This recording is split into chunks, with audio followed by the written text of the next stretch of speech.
Karena si Yesus kan Roh Kudus itu apa namanya, logosnya Allah itu sendiri toh, si Yesus itu kalau tercatat dalam Yohanes 1:14 itu, itulah keilahiannya.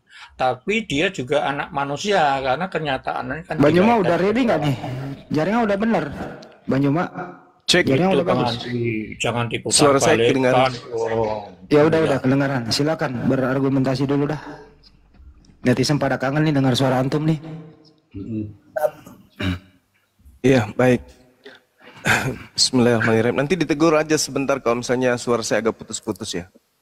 Yang sabar Bang Juma, yang sabar ya. Iya, baik. Bismillahirrahmanirrahim. Datangnya Islam setelah datangnya agama Kristen. Islam kemudian datang membawa pengetahuan, informasi terkait dengan anak keturunan Adam itu terpecah menjadi dua. Al-Quran menjelaskan bismillahirrahmanirrahim, farikan hada wa farikan hakka alaihimud dalalah innahum muttakhadzus syayatin awliya min dunillah wa yahsabuna annahum muhtadun. Manusia keturunan Adam, sebagian dari mereka diberi petunjuk oleh Tuhan pencipta langit dan bumi, dan sebagian lagi memang sepantasnya menjadi sesat. Karena mereka menjadikan iblis sebagai pelindung selain daripada Allah. Mereka mengira bahwa mereka telah mendapatkan petunjuk. Jadi Al-Quran menguraikan bahwa di antara kita nih, antara Islam dan Kristen, ada yang diberi petunjuk oleh pencipta langit dan bumi, ada juga yang sepantasnya memang sesat. Siapakah kemudian yang pantas menjadi sesat ini? Mereka yang menjadikan iblis sebagai pelindung selain daripada Tuhan pencipta langit dan bumi. Dalam keadaan kita sebagai orang beragama, di Islam itu ada konsep bertauhid, bertuhan. Islam mengenal Tuhan itu bernama Allah, pencipta langit dan bumi, yang kemudian tidak memiliki awal dan tidak memiliki akhir.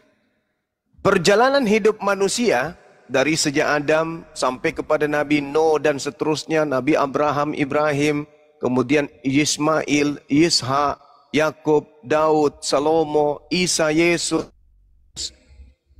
Itu lahir di atas muka bumi orang-orang hebat, termasuk Yesus. Hebat, membangkitkan orang mati, badai menjadi tenang, orang lumpuh berjalan, orang buta melihat. Bahkan yang kita tahu, orang mati sekalipun dihidupkan oleh beliau. Alhasil, alhamdulillah, umat Islam tidak goyah imannya mempertuhankan kemudian makhluk-makhluk bumi yang mampu melakukan mukjizat. Sehebat apapun mukjizat itu, mereka tetap mempertahankan tauhid. Tuhan itu pencipta langit dan bumi dan bukan makhluk. Tidak akan pernah tersentuh oleh dimensi makhluk yang disebut Tuhan, yaitu Khalik. Padahal di dalam Al-Quran pun jelas, kalau di dalam pengajaran Kristen, Yesus itu nanti diberitakan bisa berbicara. Maksud saya nanti diberitakan tentang Yesus ketika dia dewasa. Yesus berkarya pada saat beliau dewasa. Tapi alhamdulillah, di Islam, sejak dalam ayunan, Nabi Isa alaihissalam itu berbicara kepada musuh. Inni Abdullah atani al-kitab wa ja'alani nabiyan. Setiap kali dia melakukan sebuah mukjizat, selalu mengucapkan kemudian biiznillah, biiznillah, biiznillah, dengan izin Allah, dengan izin Allah. Maka oleh karena itu, sekiranya mungkin bisa kita memilih, maka Isa alaihissalam itu jauh lebih hebat daripada nabi-nabi yang ada diberitakan tentang mukjizat selain daripada baginda Rasulullah Muhammad SAW. Indahnya di Islam, Islam tidak pernah jatuh cinta untuk menyembah kepada makhluk, sehebat apapun makhluk itu.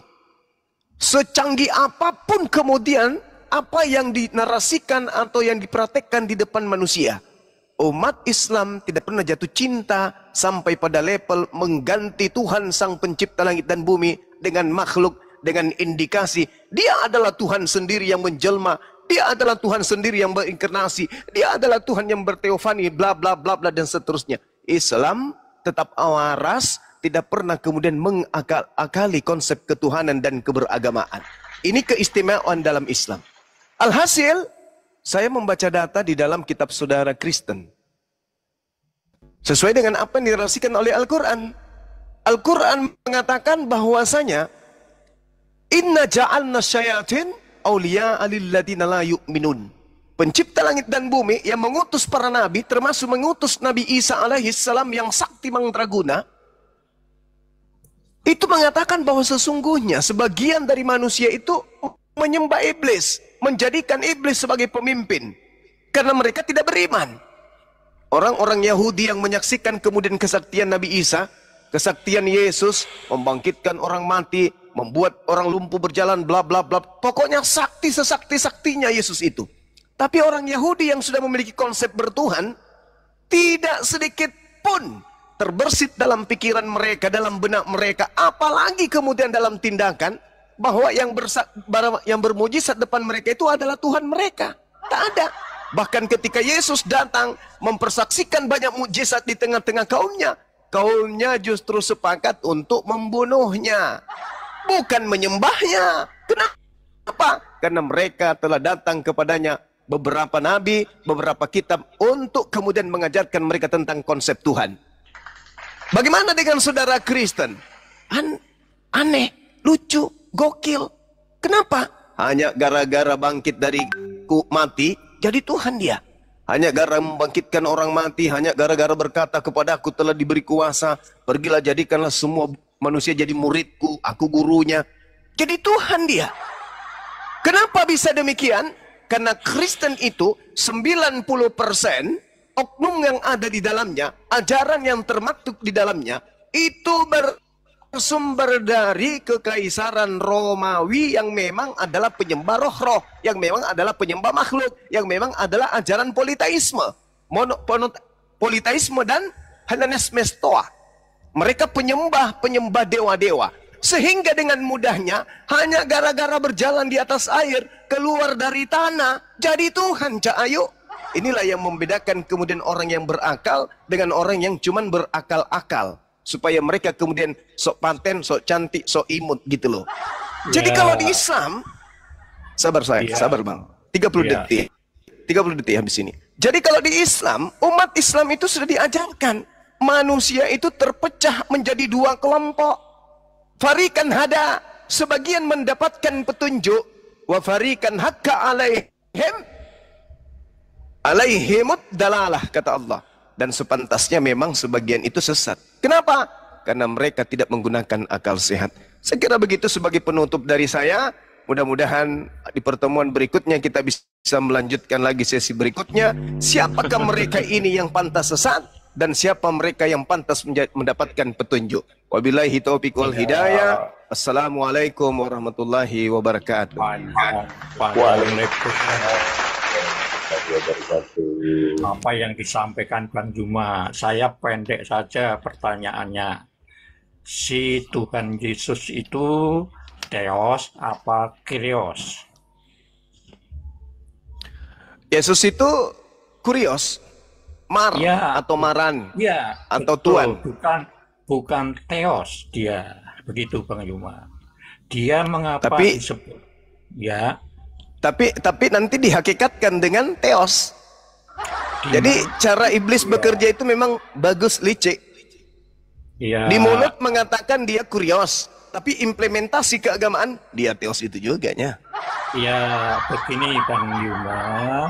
Mengapa saya mengatakan Theos? Karena si Yesus itu tidak bisa berkata-kata apapun dan tidak bisa melakukan pekerjaan apapun selain dari sang sumber, sang Theos.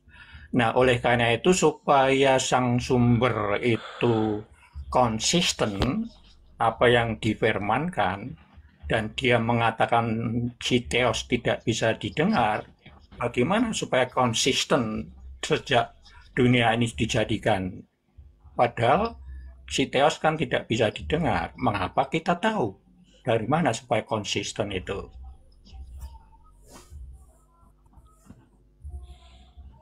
Gimana?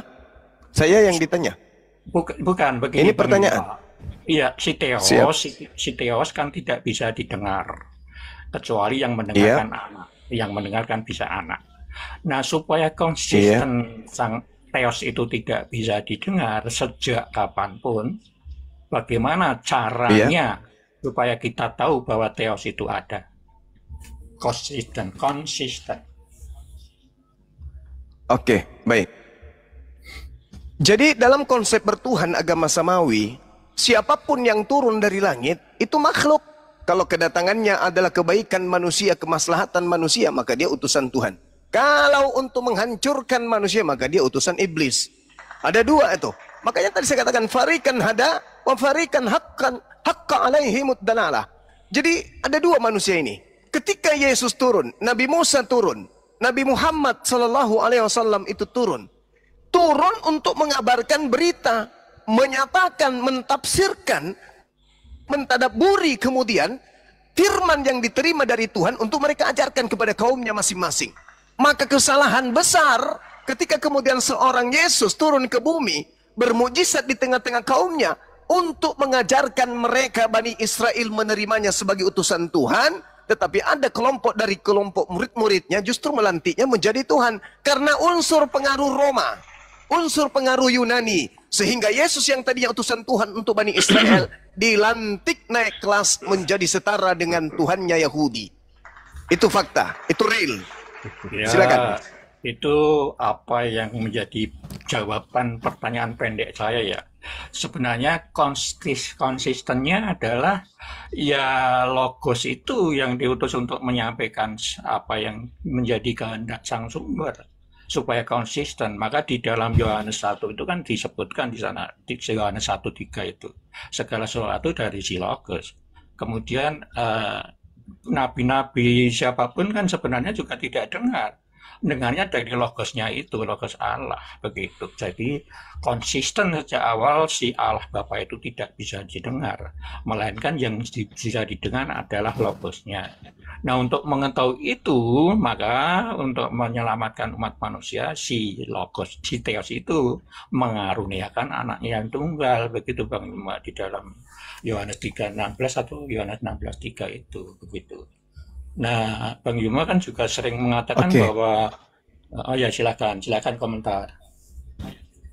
Baik, jadi gini Bung, pencipta langit dan bumi itu bukan makhluk, dia khalik. Tak ada yang bisa menyentuh hakikatnya, tak ada.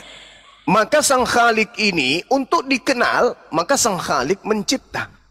Di antara ciptaannya ada yang disebut manusia, diutus untuk menjadi pemimpin di atas muka bumi sebagai khalifah. Maka supaya mereka tertuntun, maka diutuslah tokoh-tokoh dari langit yang disebut nabi. Makanya di dalam Bilangan 12:6 dikatakan, lalu berfirmanlah Tuhan, dengarlah firmanku ini, jika di antara kamu ada seorang nabi, maka aku Tuhan menyatakan diriku kepada nabi tersebut dalam penglihatan, dan aku berbicara dengan dia dalam mimpi. Yesus ketika dia datang sebagai nabi, bukan datang sebagai Tuhan. Ini harus bedakan ini. Kalau Krishna yang turun, maka pengikutnya, maka penyembahnya menganggap dewa turun menjadi manusia. Kalau Zeus yang turun, maka orang-orang akan menganggap bahwa Hercules turun menjadi manusia. Kalau pagan yang lain, sang Bapa turun jadi Yesus, maka Yesus ini adalah dewa atau Tuhan bagi mereka.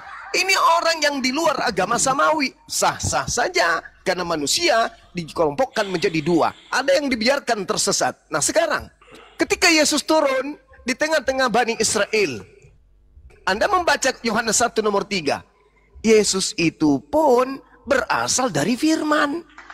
Segala sesuatu dijadikan oleh dia. Betul, termasuk Yesus dijadikan. Makanya dikatakan firman itu menjadi daging. Kenapa? Karena Yesus juga adalah dijadikan dari sang sumber. Sang sumber ketika ingin menciptakan, baca Yesaya 55:11. Aku berkata, apa yang keluar dari mulutku tidak akan kembali kepadaku sia-sia, sebelum apa yang aku katakan itu terjadi sesuai dengan apa yang aku inginkan. Mazmur 33:9. Aku hanya memberi perintah maka semuanya jadi. Aku hanya mengatakan jadi maka semua jadi. Innama amruhu idza arada syai'an ayyakula lahu kun fayakun. Makanya Yesus mengatakan dalam Yohanes 8 nomor 42, Panjang, aku panjang. datang menjadi Nggak manusia. berbobot kau Sabar. ini. Aku Nggak datang. berbobot kau Sabar. itu. Hei. Sabar. Saudara Edi, aku ingin tanya sama saudara. Apakah Yesus datang ke bumi atas kehendaknya sendiri atau bukan atas kehendaknya? Silakan. Anda jawab dulu. Jawab yang santai aja, Antoni. Edi jawab. Apakah Yesus datang ke bumi atas kehendaknya sendiri atau bukan atas kehendaknya? Silakan. Itu dulu. Kalau dia Tuhan, maka dia turun ke bumi atas kehendaknya sendiri. Tolong kau tunjukkan kepada saya dalilnya Yesus turun ke bumi atas kehendaknya sendiri. Silakan. Iya, kehendak Bapa. Ah, kehendak Bapa. Berarti iya. Anda diam. Anda diam. Anda diam. Kau diam, Anda diam dulu kau. Kau diam. Kayak diam. mulutmu itu. Bung, diam. Bung, Nanti Bung, habis ini Bung. Anda lagi. Bang Antoni, Habis ini biasanya Anda, habis nggak ini. gitu Bang Antoni. Waduh, Diam, Antoni. Bung. Habis ini Anda, saudaraku Iya. Edi, lembutkan hatimu, buka pikiranmu, mulutmu itu sudah mulai waras, tinggal Kau otakmu yang aja. paling pintar di dunia ini. Oh, monyong. Anda yang membantu saya Monyong menjelaskan barusan. Anda yang membantu saya menjelaskan barusan bahwa Yesus turun ke bumi atas kehendak Bapa. Selesai. Iya. Berarti Iya, bukan atas semua kehendak atas Yesus. kehendak Bapa.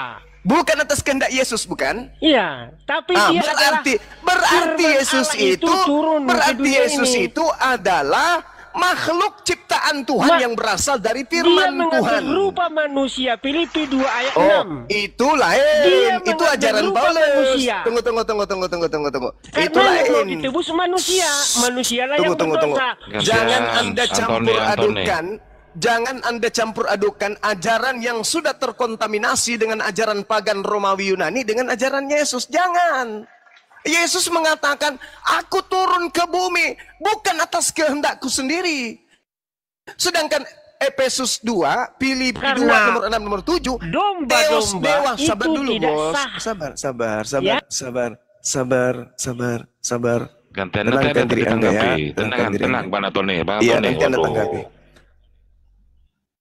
Jadi Anda harus memisahkan antara ajaran Paulus dengan ajaran Yesus. Jangan Anda Upah dosa kawinkan. adalah maut. Itu Ya, ajaran jangan Paulus. dibiarkan Sabar dulu. si jual goblok ini ngomong terus. Bang Antoni katanya Sabar, mau sabar. diskusi dengan Gantian santai. kita. Bang Antoni. Gantian. Panitia membayar Hancurkan saya di negara ini. satu Hancur. miliar lebih untuk saya hadir di sini sebagai narasumber. Tolong dihargai panitianya. Ya, sementara Anda Hancur hanya hati orang lewat Indonesia jualan ini sayur, gara-gara tiba-tiba numpang lewat di sini Cuma mendengarkan. ini. Duduk bukan- yang tenang, duduk yang tenang, saudara. Ini kita Ilmu berbicara apa mengenai yang konsep dapat dari keselamatan. dia? Mas, saya Ya, izin ya sabar turun ya. dulu. Jangan Ilmu memaki, apa jangan dari- memaki. Jangan memaki. Jadi Yesusnya mengatakan, aku datang bukan atas kehendakku sendiri. Berarti dia lepas daripada hakikat pencipta. Dia bukan pencipta, dia tidak sehakikat dengan pencipta. Dia murni makhluk. Karena dia sudah mengurai ucapannya sendiri. Aku datang bukan atas kehendakku sendiri, tapi atas kehendak dia yang telah mengutus aku. Oke? Bagi orang berakal itu udah final. Lalu kemudian, ketika Yesus turun ke bumi, dia tidak bisa berbuat apa-apa dari dirinya. Berarti terurai, dia benar-benar adalah nabi dan rasul. Rasul untuk kaumnya Bani Israel. Nah, jadi ketika kemudian dikatakan dalam Bilangan 12 nomor 6, aku Tuhan berfirman, dengarkanlah perkataanku ini, jika ada seorang duta, jika ada seorang nabi, jika ada seorang rasul, maka aku akan menyatakan diriku kepadanya dalam penglihatan. Jadi Yesus berbicara itu karena Yesus melihat. Aku tidak berkata-kata dari diriku sendiri. Apa yang aku katakan adalah apa yang diperintahkan untuk aku katakan, aku sampaikan. Makananku adalah apa yang aku mengerjakan pekerjaan sebagaimana aku melihat Bapa melakukan pekerjaan itu. Yohanes 4 nomor 34. Jadi Yesus ini melakukan tindakan berdasarkan terhadap petunjuk karena dia adalah seorang nabi, dia bukan seorang Tuhan. Makanya saya katakan bagi orang waras, apa yang dilakukan oleh Yesus itu hanya sebatas tindakan perbuatan seorang nabi yang diutus oleh Tuhan pencipta langit dan bumi di atas muka bumi ini. Ya, Tapi jangan orang-orang bilang Roma, orang-orang Yunani yang memang sudah dari turun temurun nenek moyang mereka diajarkan menyembah dewa-dewa, Yesus yang melakukan hal yang mukjizat begitu sudah dianggap dewa, sehingga dia disembah oleh orang-orang Roma dan Yunani hingga sampai pengikutnya yang ada di Indonesia ini. Demikian. Oke, Bang Yuma, panjang banget sampai ngantuk saya. Begini Bang Yuma, saya pendek-pendek aja. Theos itu siapa Bang Yuma? Theos itu tadi kan Theos itu mengatakan dewa. bahwa sang sumber, ya betul. Tapi bagi kami kan sang sumber segala sumber atau Bapa itu. Kemudian Kyrios adalah logosnya, yaitu Yesus. Kalau logosnya, berarti logos itu kan sudah berada sejak dulu kala. Sehingga yang didengar para nabi, yang didengar para utusan, yang didengar siapapun sebenarnya dari logosnya itu. Supaya konsisten, Bapak kan tidak bisa didengar. Maka mengutuslah logosnya untuk bersuara. Maka sejak dulu kala, sejak penciptakan, itu lewat perantaran logosnya itu. Supaya konsisten bahwa Bapak itu tidak bisa didengar. Maka kita kenalnya itu ya dari logos itu.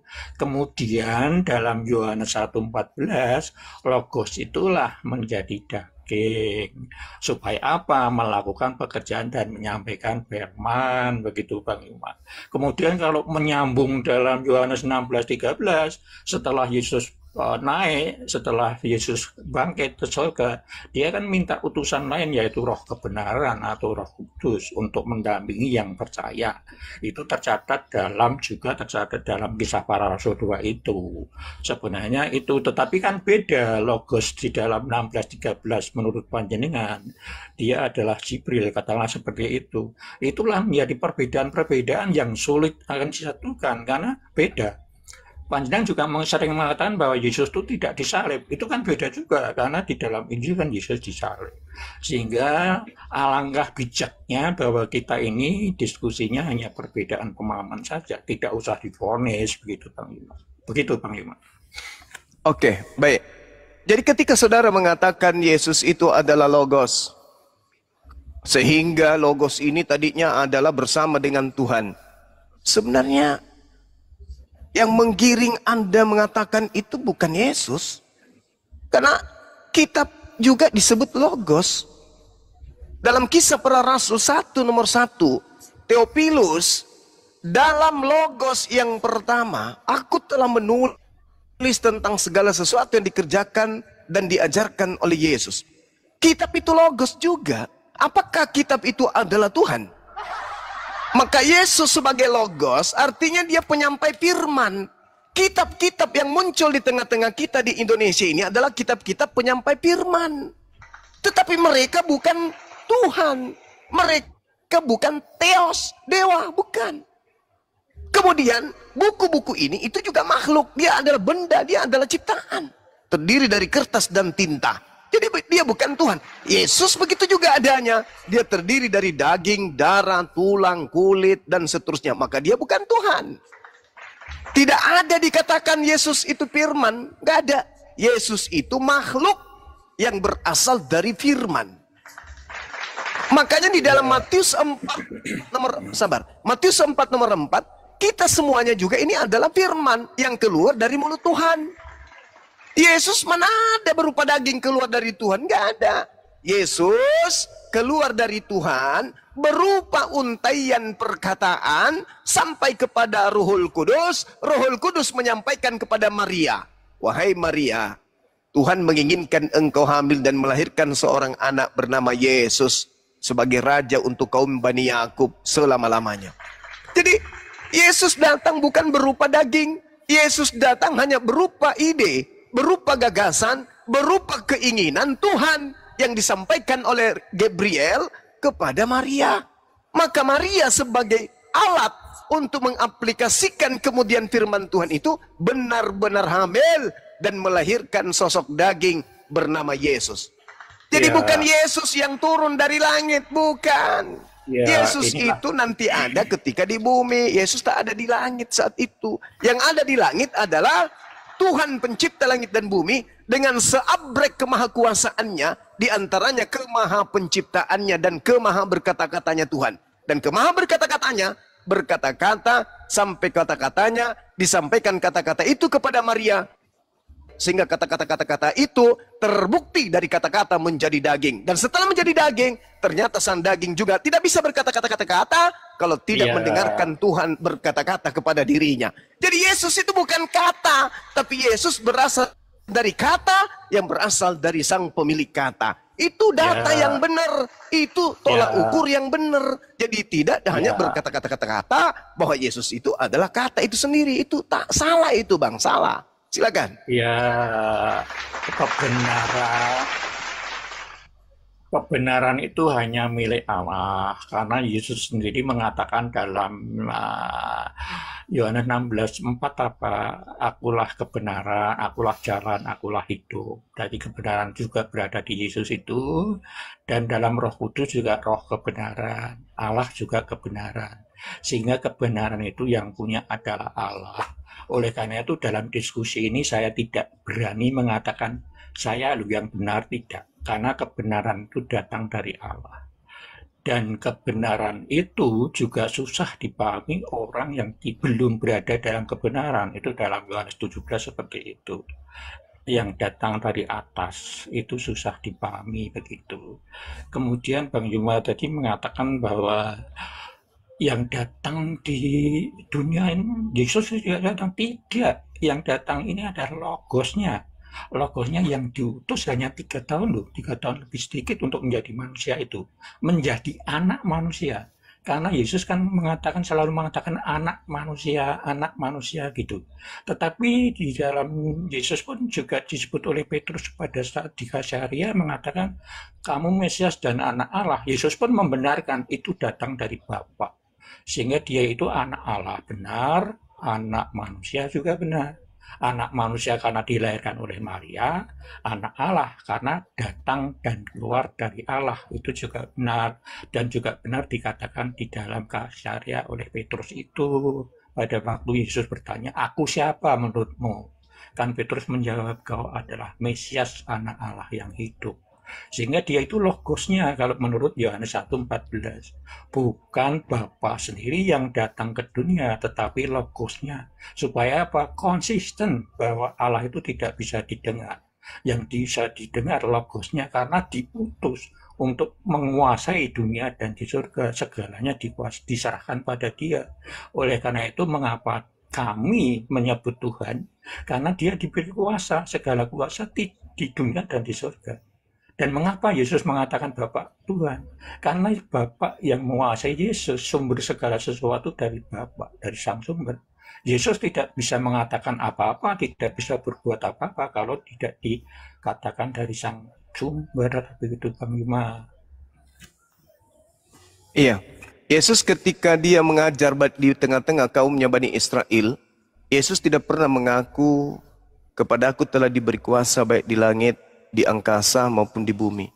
Itu tidak pernah Yesus katakan di tengah muridnya. Nanti ada ucapan itu keluar dari sosok yang keluar dari tanah. Baru ucapan itu ada. Tapi kalau kita melihat di dalam Efesus 2 nomor 2, penguasa angkasa atau langit itu adalah iblis. Iblis. Begitu juga penguasa dunia di dalam Yohanes 12 nomor 31 dan Yohanes 14 nomor 30, penguasa dunia itu juga adalah iblis. Jadi kalau ada yang keluar dari tanah mengatakan kepada aku telah diberi kuasa, berarti dia menerima kuasa dari iblis. Karena hanya iblislah yang kemudian berkata kepada Yesus, segala sesuatu aku yang menguasainya. Aku menguasai segala kemegahan, segala kerajaan di dunia ini. Jadi kalau kau menyembah aku Yesus, maka segala itu akan kuberikan kepadamu. Yesus menolaknya. Pengganti Yesus yang menerima itu. Itulah yang kalian sembah. Makanya kenapa orang Kristen itu, kenapa orang Kristen itu ketika berbicara mengenai Tuhannya yaitu Kristus, selalu rujukannya kepada ucapan-ucapan Yesus yang mana? Yang kebanyakan bersumber dari Paulus. Kebanyakan bersumber dari setelah dia bangkit dari kubur orang itu. Tidak berdasar terhadap ucapan-ucapan sebelum dia disalib. Kalau ucapan sebelum dia disalib, itu dimaknai oleh orang Yahudi sebagai utusan Tuhan. Contoh, yang tadi barusan saudara ambil. Siapakah aku ini menurutmu? Engkau adalah Mesias, anak Elohim. Lah, kalau dia Mesias berarti dia bukan Elohim. Bagi Yahudi. Kalau dia Mesias berarti dia manusia. Bagi Yahudi. Tapi lagi-lagi orang Kristen kenapa tidak berpangku kepada pemahaman konsep Mesias dari Yahudi? Karena mereka orang Kristen berpangku kepada konsep anak dewa yang turun ke bumi, yang adalah dewa itu sendiri. Itu yang diambil oleh orang Kristen. Mesias bagi Yahudi hanya manusia. Adapun ungkapan anak Tuhan itu artinya hamba Tuhan. Anda bisa baca di Kisah Para Rasul 4 nomor 30.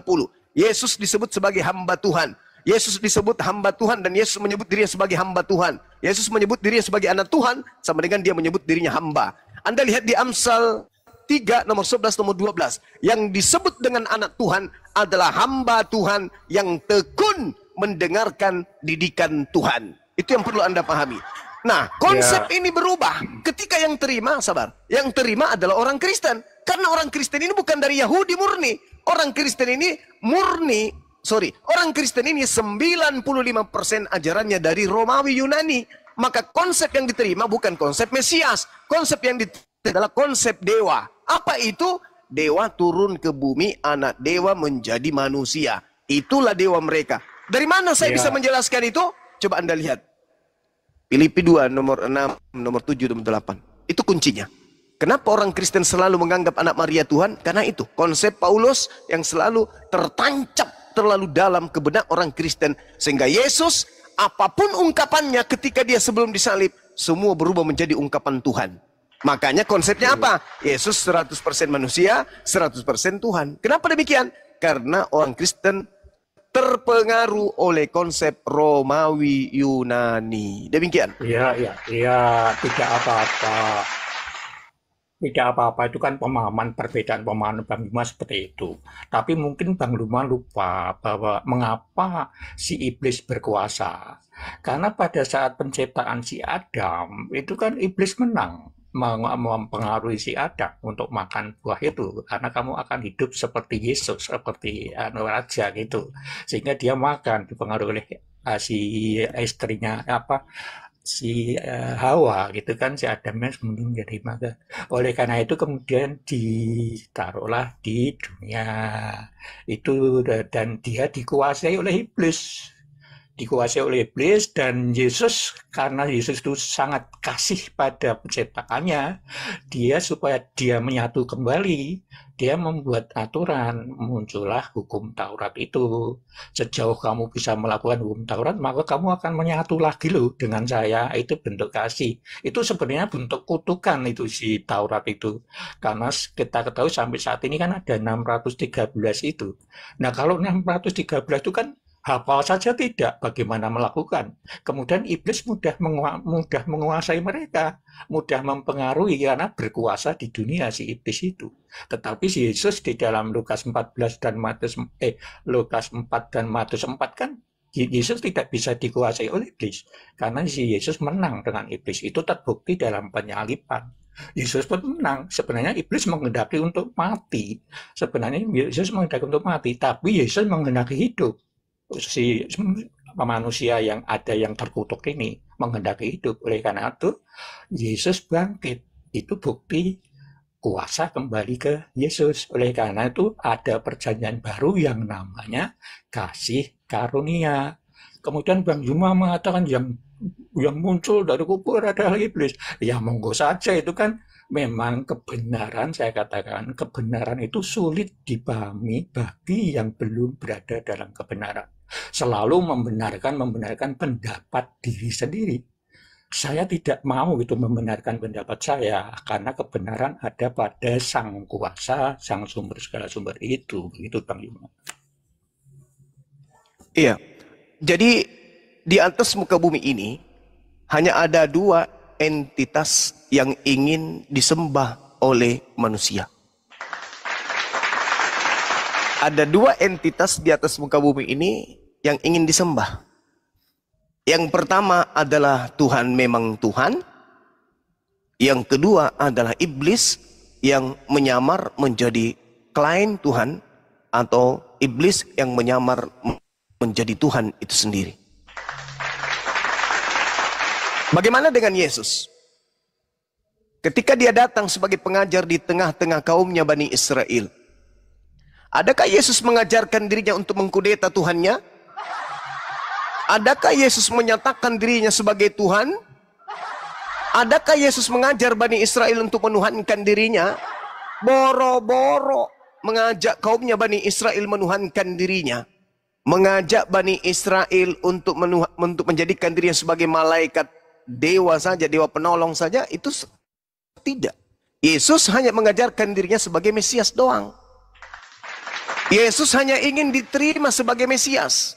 Diterima sebagai orang yang diurapi oleh Tuhan untuk kemudian menjadi raja bagi Bani Israel. Andai saja orang Israel pada saat Yesus datang di tengah-tengah mereka, imam kepala mahkamah agama, orang Farisi, mengangkat Yesus sebagai Mesias, maka mereka mampu menghadapi kemudian kerajaan Romawi. Sayangnya, para penguasa Yahudi pada saat itu terlalu takut akan duniawi, terlalu serakah akan harta. Sehingga Yesus yang Mesias untuk mereka diutus untuk mengusir penjajah pun mereka lenyapkan. Padahal Yesus itu datang sebagai jalan kebenaran untuk mereka. Tapi karena mereka takut kepada Romawi dan memandang sebelah mata Yesus, Yesus tak bisa ngapa-ngapain. Hanya bisa orang lumpuh, orang buta itu doang. Tapi tidak bisa kemudian menjadi seperti Gedeon, seperti Hezekia, seperti Daud, seperti Salomo, seperti Musa. Yesus hanya anak Aram. Ya, Dipandang ya, sebelah mata hanya seorang tukang kayu. Sabar dulu. Hanya seorang tukang kayu. Maka Yesus datang di tengah-tengah mereka sekedar hanya untuk mengajarkan mereka, aku ini adalah Mesias, utusan Tuhan untuk kalian. Nah, sekali lagi saya katakan, di atas muka bumi ini hanya ada dua kekuatan yang ingin disembah. Yang pertama Tuhan yang memang adalah Tuhan, dan yang kedua adalah iblis yang menginginkan manusia anak keturunan Adam menuhankan dirinya agar anak manusia ini terbawa ke neraka.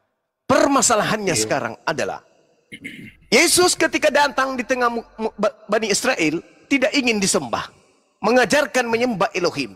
Dan Yesus sebelum terangkat ke langit mengajarkan hati-hati terhadap iblis yang datang kepada kalian setelahku, memakai namaku dan berkata akulah Kristus. Mereka iblis ini akan menyesatkan banyak orang. Artinya kalau ini tergenapi, maka banyak orang yang telah disesatkan oleh iblis dalam nama Yesus, yaitu Karisten. Tak ada lagi kandidat lain. Iblis yang ingin disembah berhasil membuat anak keturunan Adam menyembah dirinya dengan memakai nama Yesus Kristus. Itulah pengikutnya Karisten. Silakan. Ya, Bang Yuma mengatakan kami mengikuti iblis, itu kan pendapat Bang Yuma. Tadi saya mengatakan bahwa kebenaran itu yang datang dari Allah dan tidak bisa dipahami oleh orang yang belum berada dalam kebenaran. Itu ada ayatnya, tapi lupa saya di mana. Kemudian saya tadi mengatakan Yesus itu bukan Theos. Tadi kan Bang Yuma juga mengatakan Yesus bukan Theos, tetapi dia adalah Kyrios. Atau kalau zaman dulu diterjemahkan Tuhan. Kalau zaman akhir-akhir ini memang diterjemahkan Tuhan. Karena mengapa diterjemahkan Tuhan? Karena dia adalah Tuhan di atas Tuhan, itu tertulis dalam Wahyu 19 itu. Raja di atas raja, gitu. Kemudian tadi Bang Yuma mengatakan Yesus itu hanya Mesias.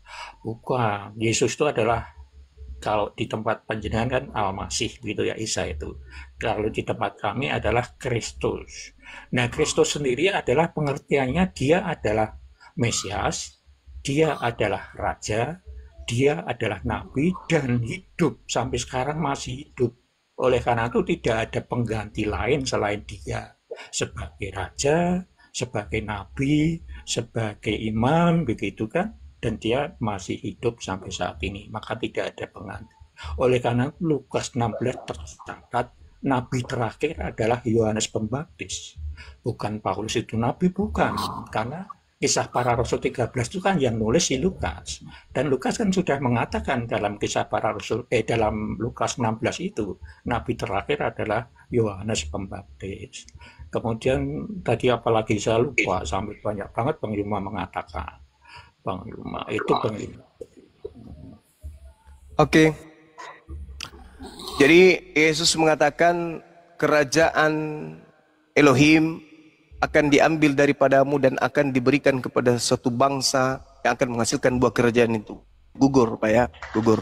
Kalau Anda mengatakan Yesus itu raja selama-lamanya, iya betul. Memang tadinya Yesus itu diperuntukkan sebagai raja bagi keturunan Yakub, sebagai raja terakhir.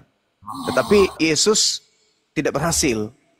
Tidak berhasilnya Yesus karena orang-orang yang harusnya mendukung dia malah berupaya untuk menghilangkan dia.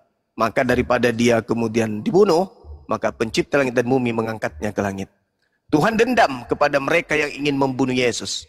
Maka Tuhan membalas mereka ini dengan menjadikan yang menggantikan Yesus itu sebagai sembahan mereka. Dan itu diterangkan oleh khotbah Petrus di dalam Kisah Para Rasul 2 nomor 36. Yesus yang kau salibkan itu telah dijadikan menjadi Tuhan. Telah dijadikan menjadi Tuhan dan Kristus untuk angkatan jahat. Tuhan marah. Tuhan marah kepada angkatan jahat. Sehingga Tuhan melantik Yesus, pengganti Yesus sebagai Tuhan bagi mereka orang-orang yang berpikir lemah. Jadi kalau Anda mengatakan, saya mengatakan iblis yang keluar dari tanah. Bukan saya mengatakan itu, Yesus. Di mana Yesus mengatakan bahwa iblis yang keluar dari tanah? Di dalam Yohanes 12 nomor 31. Sekarang dunia dihakimi. Sekarang juga iblis penguasa dunia akan dilemparkan keluar. Keluar dari mana? Keluar dari neraka? Tidak mungkin. Keluar dari surga sudah terjadi pada zaman Adam. Satu-satunya ya keluar dari tanah. Karena memang iblis dilemparkan ke tanah. Masuk ke dalam goa. Goa kuburan kek, goa mana kek. Yang jelas iblisnya masuk ke dalam goa. Makanya yang ditemui Maria itu di goa itu disangkanya malaikat. Tapi itulah dia si Bilisis itu. Yang keluar pada hari ketiga itulah si Bilisis itu.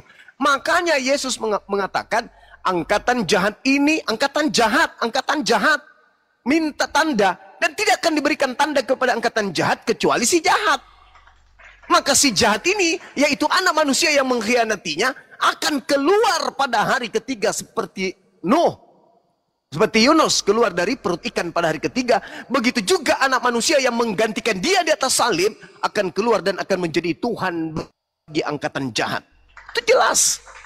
Itu fakta. Itu real. Makanya Yesus mengatakan kepada murid-murid pilihannya, waspadalah kepada penyesat yang datang kepada kalian dengan memakai namaku. Berarti iblisnya muncul setelah Yesus memakai nama Yesus. Keadaan mana iblis itu datang? Ya setelah Yesus terangkat ke langit. Mana orang banyak yang disesatkan oleh iblis atas nama Yesus? Kalau bukan Kristen lalu siapa coba? Siapa orang banyak pengikut Kristus palsu? Islam tak mungkin. Syukran sahabat. Islam tak mungkin, Hindu bukan, kemudian Buddha bukan, ateis bukan. Satu-satunya kandidat pengikut Kristus palsu ya Kristen. Siapa lagi? Yahudi hari ini bukan pengikut Kristus. Satu-satunya yang ada di bumi ini Kristus hanya Kristen.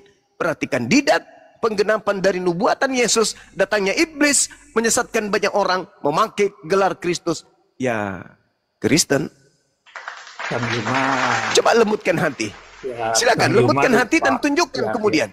Apakah nubuatan Yesus itu terjadi atau tidak?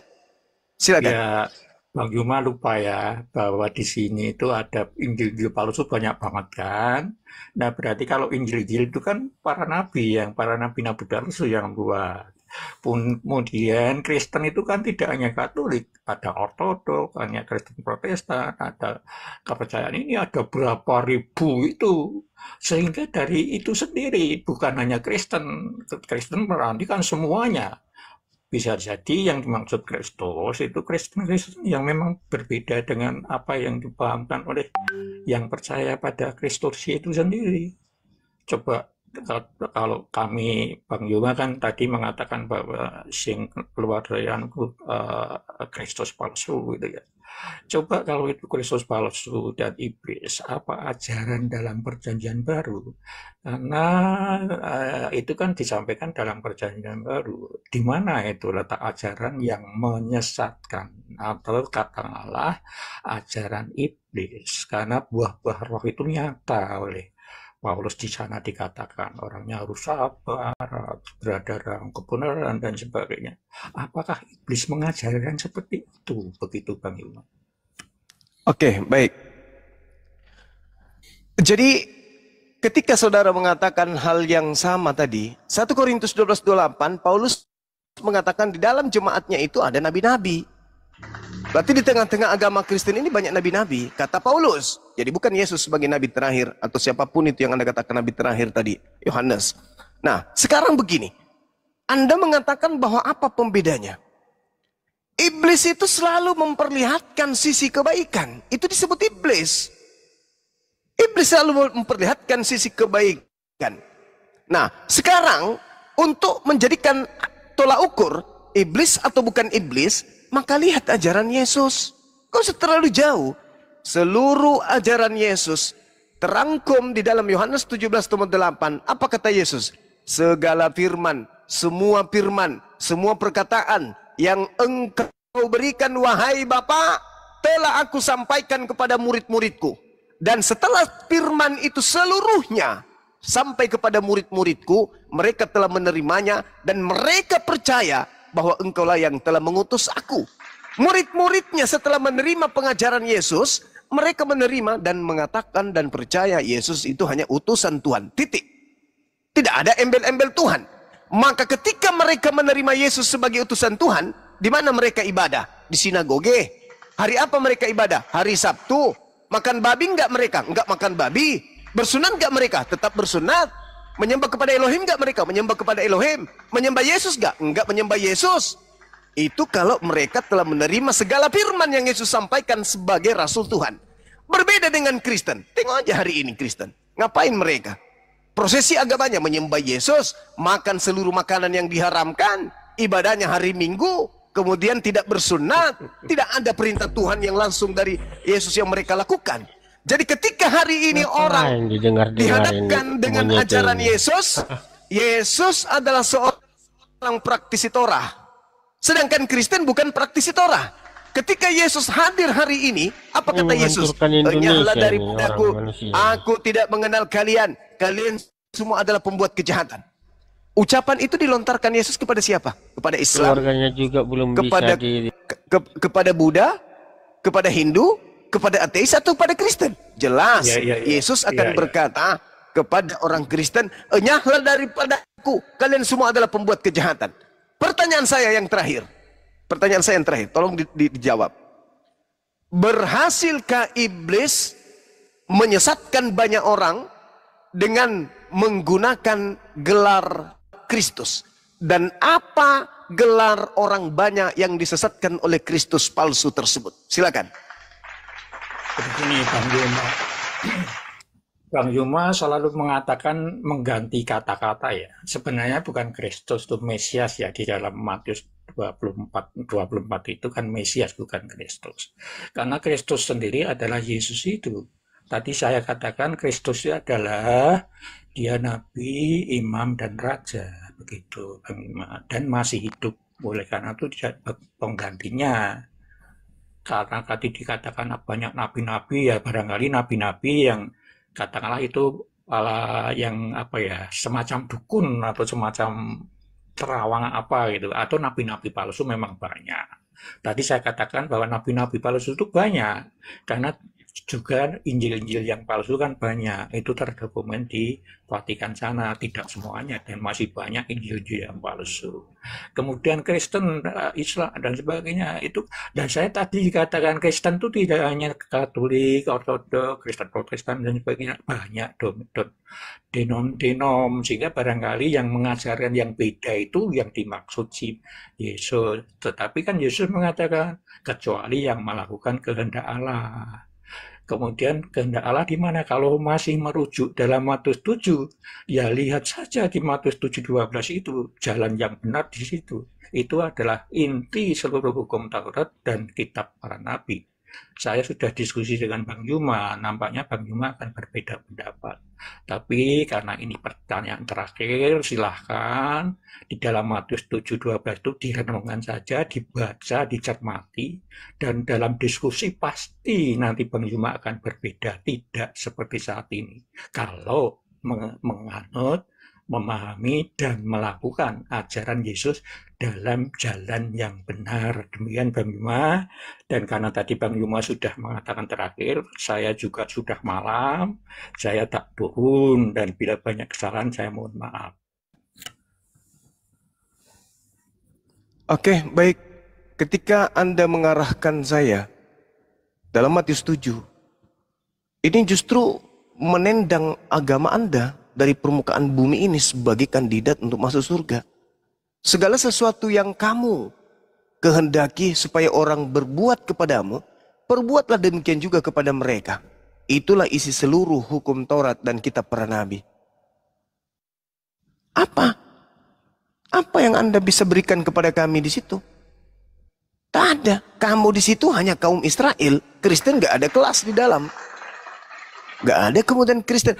Intinya ketika Yesus berbicara, kawan-kawan, Yesus itu selalu mengarahkan pembicaraannya kepada kaumnya Bani Israel. Gak ada Kristen. Kristen itu kelompok di luar. Pengikut Paulus Kristen itu. Yesus ketika berbicara kepada Yahudi. Dan jujur, ketika Yesus menasihati muridnya agar waspada, sebenarnya Yesus meminta muridnya itu agar waspada kepada Kristen. Kristen itu yang harus diwaspadai oleh murid-murid Yesus. Karena Kristen ini memutarbalikkan ajaran Tuhan. Itu sebenarnya kalau kita mau jujur, yang harus diwaspadai oleh orang Yahudi dalam hal ini adalah Kristen sedunia. Karena Kristen sedunia mampu menyamar. Mereka nyamar-nyamar sebagai pengikut Kristus. Coba bayangkan aja nih. Bayangkan di tengah-tengah manusia yang hidup di zaman modern saat ini, masakan ada orang yang mengatakan Mesias dan Kristus itu berbeda? Memutar balik kata katanya. Wah, Kristus itu Mesias, Mesias itu Kristus. Cak Ayu sudah tua, tapi memperbodoh diri. Yukhadi'una Allah walladzina amanu wa ma yakhda'una illa anfusahum wa ma yash'urun. Mesias ya Kristus, Kristus ya Mesias. Mesias itu bahasa Aram, bahasa Ibrani. Al-Masih dalam bahasa kami Al-Quran. Kemudian Kristus itu dalam bahasa Yunani. Kok beda pula?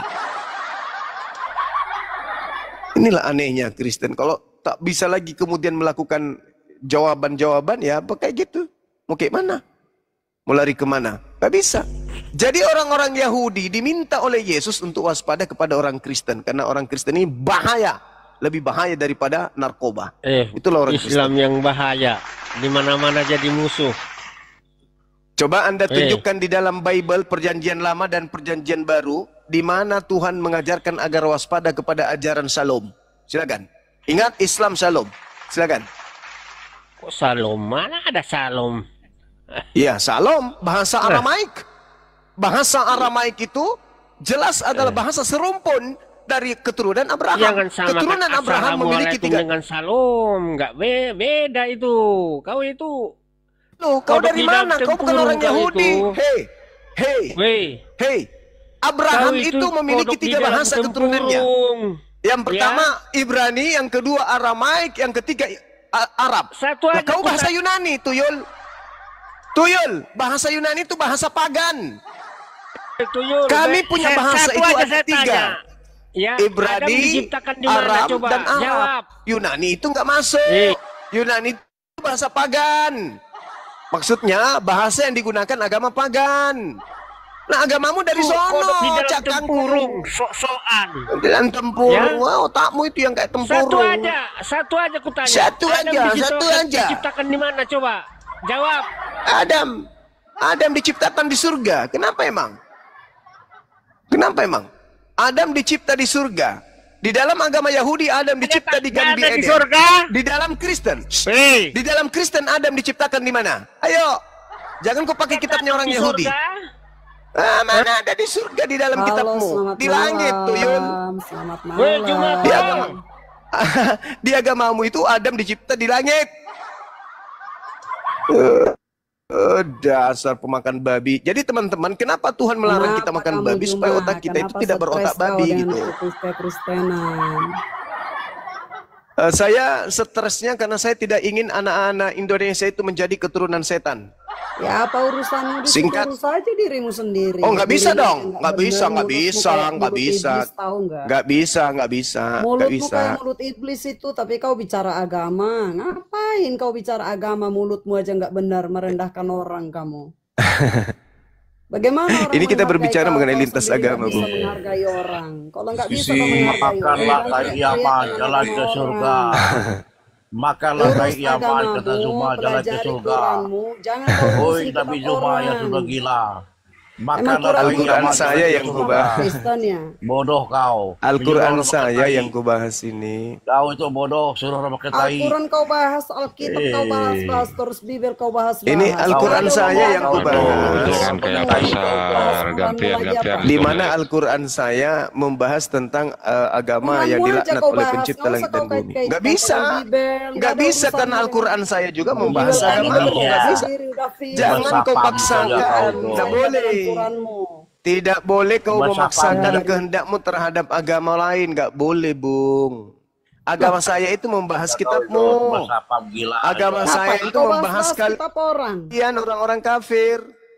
Ya agama Ih, saya kalau orang membahas kafir kalian ngapain bagaimana? kau bahas? Kalau orang kafir ngapain kau Ya, bahas? karena kitab saya membahas itu. Saya Islam, agama saya dilindungi di negara ini. Berarti saya punya hak berbicara tentang kalian. Quranmu Dan aja Al-Quran saya isinya bercerita Bible tentang semua. kalian. Cek lagi Al-Quranmu Mana? itu benar nggak itu? Jangan kau selalu Nah, itu kalau menghina agama lain, jago. menghina agama lain. Itu kalau menghina jago. Islam kau bilang agama Menghina salom, jago agama dia. salom apaan Oh. agamamu? Ribut Menghi- dulu, ribut sana Menghina sini. jago. Menghina Kamu jago yang dia. selalu menghina orang tapi ngaku ustadz. Belajar Lah, lagi kalian tadi itu. barusan dia Jangan menghina selalu Al-Quran. menghina orang. Menghina Al-Quran dia barusan dia nggak sadar. Gak ada menghina Al-Quran. Bilang aja Quranmu kalian tidak aja punya daya dari lagi Bible semua untuk isinya, nggak bisa mengajarkan berpikir sendiri, nggak agama bisa- kalian di depan nggak bisa umum aman karena agama kalian kalian bicara. tidak masuk akal gitu loh. Agamamu tidak masuk akal makanya nggak laku di Nusantara ini, Cak Ayu. Makanya kau sakit hati. Saya membahas agamamu itu karena agama saya, kitab suci saya membahas agamamu. Lucu. Kitabmu juga membahas agamaku. Tetapi bagusnya di kitabmu membahas agamaku sebagai agama yang benar. Sedangkan agamaku membahas agamamu sebagai agama sesat. Itu makanya kau sakit hati. Coba kau cerita. Apa yang Yesus wariskan? Keselamatan kan? Ya berarti Islam. Islam itu artinya selamat. Yesus tidak mewariskan karisteng. Karisteng itu pengikut Kristus. Kalau kita melihat daripada nasihat-nasihat Yesus, kita harus waspada kepada pengikut Kristus. Karena kenapa? Setelah Yesus, pengikut Kristus yang muncul adalah Kristus palsu. Makanya dia makan babi, makan anjing, makan monyet, makan kera, makan semua-semua. Nah, itu pengikut Kristus palsu. Nonotnya tidak disunat, itu pengikut palsu. Menyembah kepada manusia bernama Kristus, itu Kristus palsu. Ibadahnya hari Minggu, itu Kristus palsu. Paham ente? Paham sampai sini, paham. Nah, ketika kitabmu yang kau ambil terjemahannya dari agama lain, sedikit-sedikit agak-agak rampok gitu, disebutlah kitab Spanyol, separuh nyolong. Di dalam kitab separuh nyolong itu, ketika berbicara mengenai keselamatan, yang diajarkan itu Islam. Yeremia 29 bercerita, aku Tuhan sungguh mengetahui rancangan-rancanganku tentang manusia, yaitu rancangan damai sejahtera, rancangan shalom. Sakit kan? Sakit. Ternyata secara gramatikal shalom ini merujuk kepada Islam. Aduh, sakitnya. Oh my God. Ternyata kitabku membahas tentang Islam. Di mana Islam adalah agama selamat. Sementara tidak pernah disinggung Kristus. Adapun singgung Kristus, itu hanya menyinggung tentang pengikut Kristus palsu. Oh mama halilintar. Ayo silakan. Yang mau ditambal kepalanya dari pihak OT naik ke sini. Kenapa? Kita masih Kenapa ada kau Juma? Kok botol kali kau Juma? Kok botol kali Silakan. kau? Kau Kita bilang diskusi. Kau bilang Kita diskusi ajarannya sama dengan Yahudi. Dari mana ajaran Jangan nyerang sama dengan pribadi. Yahudi? Diskusi Kita itu diskusi yang dong. baik. Sama. Diskusi yang baik. Kita diskusi minta dong. up dari tadi, minta up dari tadi saya naikkan. Ayo diskusi yang baik. Oh, gue Jangan tantang kau jangan berbicara botol kalau Juma. kau sendiri tidak mengerti Berani kau? tidak mengerti Berani apa itu kau? agama. Kau berani nggak? Oh, Apa kau itu? berani nggak? Kita tuh datang. Apa? Open camp. Apa? Open camp. Mau kok? Kapan? Kita, Ayo. saya nantang Ayo. kau debat di room Superboy, kita open camp. Waduh, salesnya Superboy. Salesnya Berani Superboy. Udah nggak laku Berani Superboy. nggak? Waduh. Kenapa nggak di Ada yang sini? berani Di sini aja. Di sini Kenapa aja. nggak di sambil sini? Itu pakai. di komal-komal pen aja yang berani. Kenapa nggak di sini? Kenapa nggak Kalian di di sini? komal-komal pen aja yang berani. Kalian menipu Kenapa nggak umat di sini? kalian.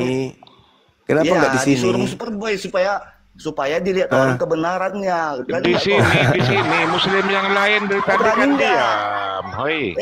Di Di sini ya. Ini salah Superboy berarti. Waduh. Saya tantang Juma dan Iya, saya tantang juga Paulus, saya tantang kamu. Lukas, Markus, Matius, siapa lagi? Petrus, Juma. Neptunus, Saya tantang Uranus, Andrianus, Anus, Kili-Kili. Aku tantang semua Anus-Anus untuk berdiskusi Udahlah, denganku. Kita Kalau cuma ngomong kayak begitu, nggak ada ini, nggak ada nilainya. Kalau kau mau yang nggak ada menghadapi nilai. saya sekarang Kau sini yang nggak ada buka nilai, kamera. nyamakan Yahudi dengan Islam. Nyamakan Yahudi dengan Islam. Oh, tahu di Mampus we. mana? Coba dulu kau waras dulu kau. Di mana Kok ajaran nyamakan Yahudi mana Yahudi? yang sama dengan Islam? Kau jelaskan di mana? Kitabnya Yahudi menubuatkan Kau datangnya jelaskan ajaran dulu di Salam, mana nama ajaran Allah itu, selamat. nama Allah SWT di kitab Ibrani. Bahkan di perjanjian baru kisah para rasul menubuatkan nabiku. Sakit memang, mau kayak mana? Iya sakit kau lah, tahu. memang Islam sakit kok. Siapa Kebenaran. yang bilang nggak sakit Islam? Makanya kau kejang-kejang. Kebenaran Makanya kau otak kau nggak lawan. cerdas. Kalau cerdas Juma, kau, tidak mungkin kau memang jadi Islam Kristen. itu memang sakit. Karena sakit agama itu, Kristen itu kok. adalah kumpulan Makanya aku bilang orang-orang sama yang tidak kau, berfungsi kau jangan otaknya. menang di sini. Mana mungkin orang berfungsi otaknya menyembah makhluk kuburan? Tidak mungkin. Kita debat profesional. Tidak Kita debat profesional. mungkin. Mau nggak kamu? Saya Utang satu room hadapi ini. seluruh dunia orang Utang Kristen kalau mau satu room hadapi ini saya debat profesional di room silakan. Superboy. Nggak usah terlalu banyak Mau nggak?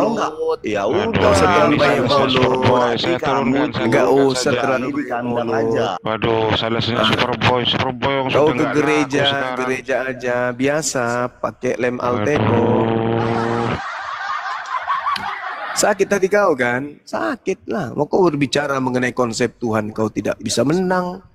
Konsep kitab nggak bisa menang. Konsep ibadah nggak bisa menang. Ya memang Islam itu berada di pihak kemenangan. Mau kayak mana?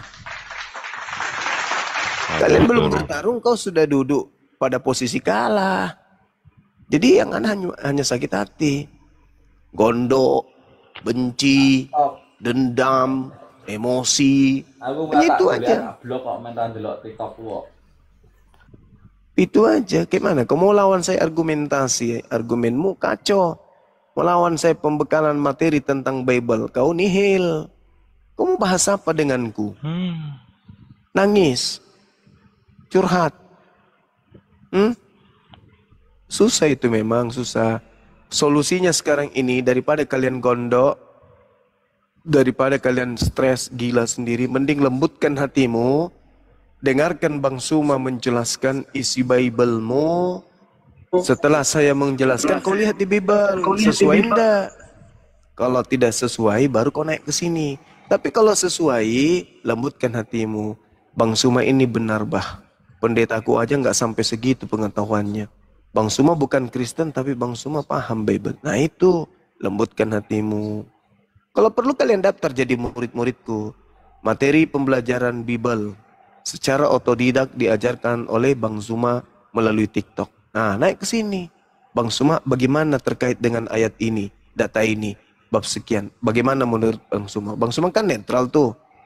Anda tidak membutuhkan perpuluhan, tapi benar-benar secara netral Anda menilai, menelaah ya, apa yang ada di dalam isi kitab kami. Nah, saya jelaskan sama kalian. Tinggal kalian pakai akal, menelaah penjelasan saya dengan kitab Anda. Tinggal Anda baca kitabnya. Bang Suma bilang begini, apakah benar tertulis di dalam kitab saya? Nah lihat, Asep. Anda setelah itu tinggal mengambil keputusan. Mau tetap gila atau keluar dari kegilaan. Kan begitu. Kamu kesini menghadapi saya dengan emosi, kau pulang pasti oleng. Bisa-bisa kau hantamkan kepalamu di tembok, karena kalian tidak akan pernah bisa menang. Karena yang kau hadapi adalah Bible. Kau hadapi Bible. Saya hanya mengajarkan, meluruskan saja. Sebenarnya musuh beratmu itu Bibelmu sendiri. Karena imanmu, kepercayaanmu, keyakinanmu tidak selaras dengan Bible. Apa yang diajarkan Bible berbeda dengan apa yang kalian praktekkan. Kalaupun ada yang kalian praktekkan di Bible, maka bertentangan dengan ucapan Yesus. Itu pasti, dan saya pastikan pasti itu betul. Coba aja, ibadah minggu. Bertentangan enggak dengan ajaran Yesus? Bertentangan. Bertentangan enggak ibadah minggu kalian itu dengan perintah Elohim? Bertentangan. Kalian sunat, tidak sunat. Bertentangan enggak dengan Yesus? Bertentangan. Bertentangan enggak Elohim? Bertentangan.